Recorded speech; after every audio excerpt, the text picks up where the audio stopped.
If you have one, raise your hand and we'll come to you. All ready? Go to Sam from the. Hi, Mikel. Hi, Sam. What do you make of the game? Is that a bit of a relief now just to get that second place Champions League sorted? Yes, that's what we wanted to achieve today. We had a few objectives: finishing second, finishing the Champions League spots, and as well finishing the season in front of our people in the right manner with the right results. And those two things have been achieved.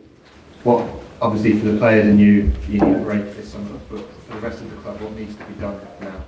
Well, first of all, we have one more game to play and to finish it in the right way, and winning in Southampton is going to be really important again. And then, go on holidays, time to reset first, bring the temperature down a little bit. It's been a long season, and start to think and reflect in everything that we have planned is the right one. And start to make some steps, some action, and come back here fresh on day one, ready to go again. John, you're Hello, Mikel. Hi. On the pitch to the supporters after the game, you seemed very emotional. It was a very powerful message that you gave there. Can you talk about your sort of, I don't know, emotions and what you've gone through this season, and maybe the sense of disappointment, but also optimism?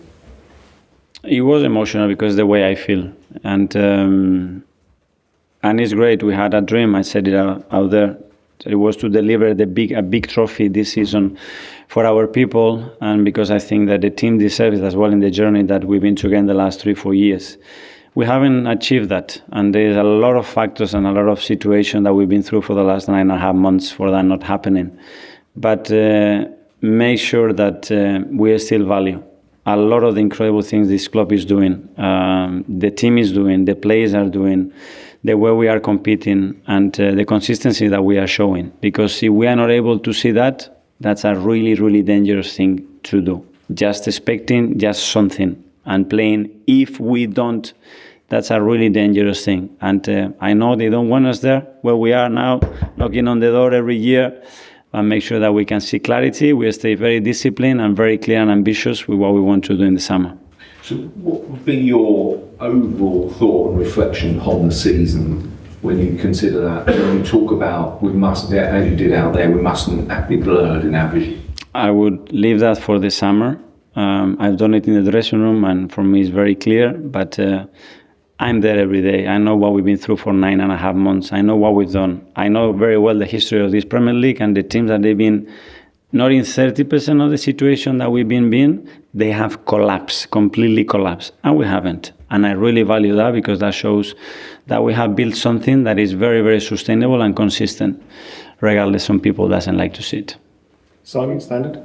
Mikel, we heard from Josh Cromwell before the game in the programme talking about the plan to invest this summer and win those major trophies. Do you feel going into that window you've got the backing from the owners that you need? Yeah, but that's not something new. I think they always back the team, the club in the best possible way, and it's not going to be different in the summer. We have to be very smart with the decisions that we take. Obviously, we need players because the squad is really short, and on top of that, we are losing 4 or 5 players that they're going to end contracts and the loans are finished. So we need to be sharp. Again, very disciplined in what we want to do, and make sure that we are stronger next season. Does the fact that you've now officially got that Champions League qualification mean you can literally tomorrow start executing that plan because financially? I mean, the plan is done, and the time will be dictated by many parties, many circumstances that unfortunately we don't control. But we have great people in charge of that. Andrea is going to be leading that with the board and ownership, and as well make sure that the ones that we have, they feel valued, they feel loved, that we make sure that they want to continue with us in the right manner, and then the whole environment that is excited, that is not just about now if we next, because we cannot start a season like that, and I want to feel that from day one, and I'm going to be very insistive of that. Isam Delima.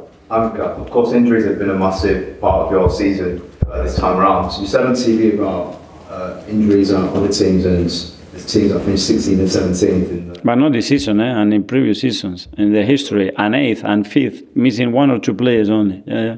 So you said 16th, 17th, was that Spurs and United? No, that was in the past. And in the past, in 5 years ago, 10 years ago, look in the memory and see what has happened in this league. Do you think next season, without such injuries, obviously? I don't know. I don't know. I will try. I when I can promise, I will do my very best. I will live my life here. I will give everything. I will get every drop of everybody there. Squeeze it to get the best. But promise, I cannot promise. I cannot. Any manager is going to promise tomorrow. Next season, I'm going to be in the Premier League or the Champions League. If I have to do that, I don't do it because I cannot promise anybody that. My best and the best of these players that they're going to try and go mad chasing that, I guarantee you that that's going to happen. Tom, for London? I'm Mikel. We've highlighted there the difficulties that we've had this season. When you were at Union Chapel last night and you walked out on that stage with the fans that were there, and I was lucky enough to be in that room and hear that noise, do you get the sense that those fans that were there so close do get the sense and have that belief that we will go again, they will go again next season and be able to do it? Yeah, it was a really special evening. I was very lucky to be there as well. And yeah, I do feel it.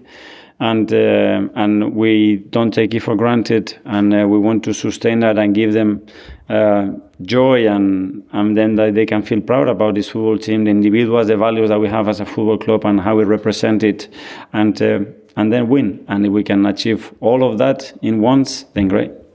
Okay, James, yes, Kel, when you talked about preaching the love from day one, have you sort of felt the need to maybe stress a bit of patience, get that message about patience, and not get frustrated by finishing second, but keeping everybody on board and look at how far you come and look at it now?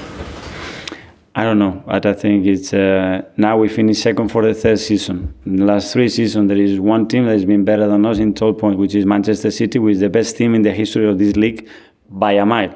And we are there. And Liverpool has a trophy, we don't have a trophy. We are in the Champions League semi-final for the last 16 years. And we are unsatisfied and upset. And it's not good enough. Great. Let's go for the next thing. But I think we're in the right trajectory, hopefully. Okay, last couple. Phil from PA. Yeah, and just sort of following on from that, do you feel that the fans are still 100% behind you and this group of players? That's what I feel, but I don't know. The ones that I see every day in the street, the ones that they contact me, the ones that I see there, I would say that 100%. But they want more because we have set expectations, and they've seen the team that is capable against any opposition to compete against them. So we need to believe that we're going to do it together. Okay, finally, Nick from Haters. Mikel, talking of injuries, you made 3 sort of significant substitutions with Kai Havertz coming on, Kieran Tierney and Jorginho. Just a word on those players and your thoughts on them. Well, the first one because of an injury of Willie. I think he felt something in his hamstring in the first half, unfortunately, so we had to make the substitution. And with the other 2, yeah, Kai, I mean, he's been incredibly fast in his recovery. I think the doctors were a bit easy too early, but he's been pushing it, and he thought he could help the team. And with Kieran as well, you know, he had a very special circumstances, the way he had to come back and settle in the team again after 4 months out. And he's been really good with the group, and he has contributed in every possible way to help us, and very grateful for that. And quite emotional for them as well, because possibly their last games here. Yeah, we had a few in that dressing room that probably is going to be the last time that they put that shirt at the Emirates. So I've been there and make sure that we are close to them, and I'm very grateful to them as well. Okay, well, thank you. Yeah, thank you.